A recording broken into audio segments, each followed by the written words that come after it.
அஸ்ஸலாமு அலைக்கும். மார்னிங் 5 மணிலேருந்து நைட் வரை எங்களோட பக்ரீத் டே எப்படி போச்சுன்னு வாங்க பார்க்கலாம். மார்னிங் 2:30க்குலாம் எங்க அத்தா, அம்மா, பிரதர்லாம் என்னோட கசின் மேரேஜ்க்காக அரியலூர் கிளம்பி போயிட்டாங்க. நான் 5 o'clock எழுந்து என்னோட ஈத் அவுட்ஃபிட் போட்டு ரெடி ஆகிட்டேன். நெக்ஸ்ட் பசங்களும் ஒருத்தவங்களா ரெடி ஆகினாங்க. எங்க மாமா கூடயே பசங்க 2 பேரும் தொழுக போயிட்டாங்க.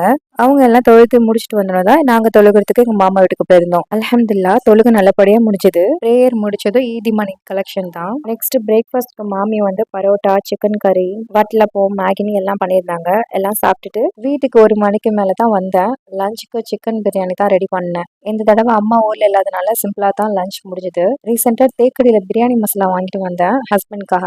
எப்படி இருக்குன்னு ட்ரை பண்ணி பார்த்தா ரொம்ப சூப்பரா வந்திருந்துச்சு. அரியலூர் மேரேஜ்க்கு போனவங்களும் வீட்டுக்கு வந்துட்டாங்க. ஈவினிங்லாம் பெருநாள் கொல்லைக்கு தான் போனோம். அங்க ஆஸ் யூஷுவல் என்னென்ன ஷாப் இருக்குமோ அதுதான் இருந்தது.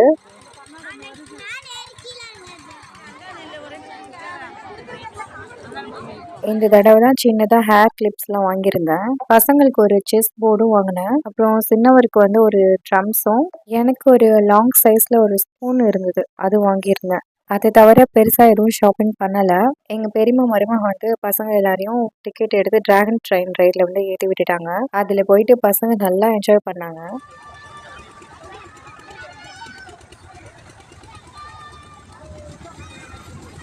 கொஞ்ச நேரம் அங்கேயே சுற்றி பார்த்துட்டு ஷவர்மாவும் ஐஸ்கிரீம் வாங்கிட்டு வீட்டுக்கு கிளம்பிட்டோம். அப்படியே அந்த டேவை ஹாப்பியாக முடிச்சோம். இந்த வீடியோ பிடிச்சிருந்தா ஒரு லைக் பண்ணிட்டு சப்ஸ்கிரைப் பண்ண மறக்காதீங்க. இன்ஷால்லா நெக்ஸ்ட் வீடியோவில் சந்திப்போம். டேக் கேர், பாய்.